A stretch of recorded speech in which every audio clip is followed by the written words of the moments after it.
Dear students, मैं mister D Kumar इस video में क्लास 10th के एनसीईआरटी मैथ का जो 8वां अध्याय है त्रिकोणमिति का, उससे प्रश्नावली 8.1 का पहला क्वेश्चन जो कि अभी आप स्क्रीन के ऊपर देख पा रहे होंगे, तो उनका सॉल्यूशन बताने जा रहा हूं।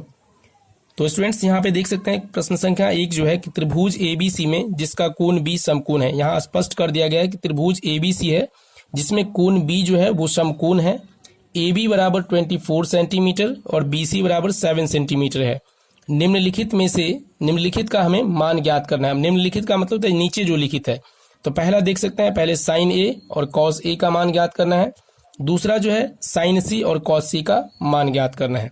तो आपको याद रखना होगा कि जब भी आप त्रिकोणमिति पढ़ते हैं तो उसमें आप समकोण त्रिभुज का अध्ययन करते हैं, और इसमें स्पष्ट कर दिया गया है कि कोण भी समकोण है। तो जब भी किसी त्रिभुज का एक कोण समकोण हो तो उसे आप समकोण त्रिभुज कहते हैं। तो चलिए इसका सॉल्यूशन करते हैं। तो यहाँ पे सबसे पहले आप हल लिखेंगे जिसे इंग्लिश में सॉल्यूशन कहा जाता है। अब यहाँ पे आपको एक राइट एंगल ट्रायंगल अर्थात समकोण त्रिभुज बनाना है राइट साइड में। तो यहाँ पे देख सकते हैं मैंने राइट साइड में एक समकोण त्रिभुज बना लिया। इसमें जो भी समकोण होगा उसका पॉइंट क्या दे दिया गया, कोण बी समकोण है, तो यहाँ पे जो पॉइंट होगा बी हो जाएगा। रेस्ट जो बच गया ए और सी बच गया। तो यहाँ से आप देख सकते हैं ए बी सी एक त्रिभुज हो गया जिसका कोण भी समकोण हो गया। अकॉर्डिंग टू क्वेश्चन जो भी प्रश्न कहा जा रहा है उसी के अकॉर्डिंग मैंने ये जो है ट्रायंगल जो है बनाया है। अब यहाँ पे देख सकते हैं इसमें क्या क्या चीजें दी गई है। ए बी बराबर 24 सेंटीमीटर, तो ये ए बी का जो मान है ये आपका 24 सेंटीमीटर है। बी सी भी आपके पास दे दिया है 7 सेंटीमीटर। तो यहाँ पे कोई भी त्रिकोणमितीय अनुपात निकालने के लिए, जैसे देखिए पहला है साइन ए, तो साइन थीटा का फॉर्मूला लगाइएगा तो ये होता है लंब बट्टा कर्ण। लेकिन समकोण त्रिभुज में अभी आपको कर्ण नहीं पता है। आपको पता होगा कि समकोण के सामने की जो भुजा होती है वो कर्ण होती है, और जब भी आप त्रिकोणमिति पढ़ते हैं तो उसमें कर्ण में कोई बदलाव नहीं होता है, केवल थीटा के अनुसार अर्थात जो दो न्यूनकोण होते हैं उसके अनुसार लंब और आधार में परिवर्तन होते रहते हैं।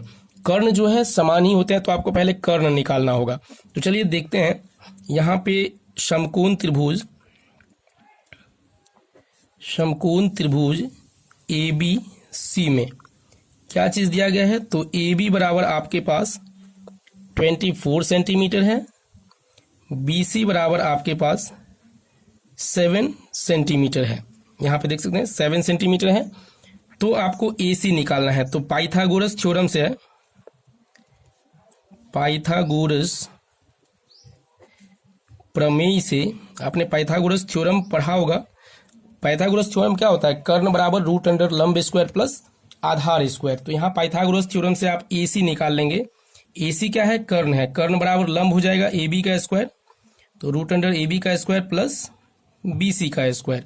अब यहाँ पे इसका जो भी मान है वो आपको रख देना है। ए बी आपके पास 24 है, तो 24 का होल स्क्वायर प्लस 7 का होल स्क्वायर।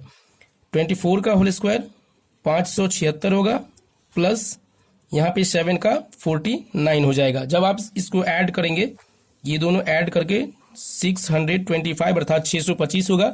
625 का वर्गमूल क्या होता है, 25 होता है।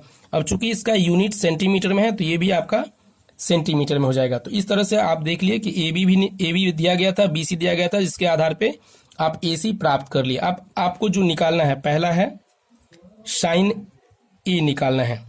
तो त्रिकोणमिति में देखिए यहाँ पे थीटा भी ए लिया जा रहा है, तो ए के लिए आप सबसे पहले देखेंगे साइन थीटा का फॉर्मूला क्या होता है। तो साइन थीटा बराबर आपको पता होगा, यहाँ पे देख सकते हैं साइन ए मैं लिख ही देता हूं अभी कि लंब बट्टा कर्ण होगा। अब लंब बट्टा कर्ण, साइन ए के लिए लंब क्या होगा, देखिए ए के लिए आपको याद रखना है कि थीटा जो भी लेंगे तो थीटा के जो सामने की भुजा होगी वो आपका लंब होगी। तो देखिए यहाँ पे थीटा ए अभी लिया गया है, तो ए के सामने की भुजा बी सी, तो बी सी आपका लंब हो गया। और यहाँ पे समकोण के सामने की भुजा कर्ण होती है, कर्ण में कोई परिवर्तन नहीं होता है। आप सिंपल सा जो है ये ट्रिक याद रखेंगे कि थीटा जो भी होगा तो थीटा के सामने की भुजा लंब हो जाएगी, समकोण के सामने की भुजा कर्ण हो जाएगी, और जो शेष एक भुजा बच जाएगी वो आपका आधार होगी। तो देखिए अगर ए के लिए बात करें तो ए के लिए बी सी लंब, ए सी कर्ण और शेष भुजा ए बी बच गया, तो ये आपका आधार हो गया। तो यहाँ पे लंब बट्टा कर्ण है तो कर्ण क्या हो जाएगा, ए सी हो जाएगा। अब यहाँ देख सकते हैं बी सी आपको पता है, बी सी है 7 सेंटीमीटर, और ए सी जो है आपके पास अभी आप निकाले हैं 25, तो 7/25 होगा। अगर सेंटीमीटर बाय सेंटीमीटर लिखते तो सेंटीमीटर सेंटीमीटर कैंसिल होता। इसीलिए कहा जाता है कि त्रिकोणमितीय अनुपात का कोई यूनिट नहीं होता है, तो केवल 7/25 इसका सही आंसर होगा। फिर दूसरा है इसी में कॉस ए निकालना है। अब कॉस ए बराबर आपको पता है कि आधार बट्टा कर्ण होता है, आधार बट्टा कर्ण होता है। तो आधार यहाँ पे मैंने आपको क्या बताया, जो शेष भुजा बच गया, देखिए ए के लिए थीटा के सामने की भुजा बीसी लंब, समकोण के सामने की भुजा कर्ण, तो रेस्ट क्या बच गया, ए बी। इसे आप कह सकते हैं थीटा की संलग्न भुजा, तो ए बी बाई ए सी हो जाएगा, क्योंकि कर्ण में कोई परिवर्तन नहीं होता है। तो ए बी का मान कितना है आपके पास 24 और ए सी का मान आपके पास 25 आया। तो ये जो है आपका पहला क्वेश्चन का आंसर हो गया।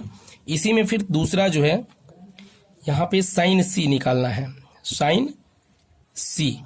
तो देखिए साइन सी, अब यहाँ पे थीटा में परिवर्तन हो रहा है, ये थीटा है, तो अब इस थीटा के सामने की भुजा ए बी लंब हो जाएगी, समकोण के सामने की भुजा ए सी कर्ण हो जाएगी और बी सी क्या हो जाएगी, आधार हो जाएगी, क्योंकि इसकी संलग्न भुजा है, इससे सटी हुई भुजा है, तो ये आधार हो जाएगी। तो चलिए साइन थीटा क्या होता है, लंब बाय कर्ण, तो अब हमें लंब बाय कर्ण नहीं लिखना है। साइन सी के लिए लंब क्या हो जाएगा, देखिए सी के लिए लंब ए बी होगा, तो ए बी बाई कर्ण तो एक ही होगा ए सी, तो ए सी, तो ए बी बाई ए सी लिख लिए। उसके बाद आप ए बी का जो मान है, तो ए बी का मान अभी जस्ट निकला था, अब ए बी दिया ही है 24 और ए सी कितना है 25 है, तो 24/25। उसी प्रकार कॉस सी, तो कॉस सी क्या हो जाएगा, सी के लिए आप जो है कॉस सी होता है आधार बाय कर्ण, तो सी के लिए आधार क्या हो जाएगा बी सी बाय कर्ण ए सी, तो बी सी का मान है 7 और ए सी का मान है 25। तो यही जो है आपका आंसर आ गया, sign A cos A sign C cos सी। तो इस प्रकार से आप आसानी से सॉल्व कर सकते हैं। तो आप एनसीईआरटी के फुल सॉल्यूशन के लिए चैनल को सब्सक्राइब करके जरूर रखिएगा, ताकि आपको अप टू डेट वीडियो मिलती रहेगी। तो आशा करता हूँ वीडियो अच्छी लगी होगी। मिलते हैं नए वीडियो में नए क्वेश्चंस के सॉल्यूशन के साथ, तब तक के लिए लेते हैं अलविदा। जय हिंद, जय भारत।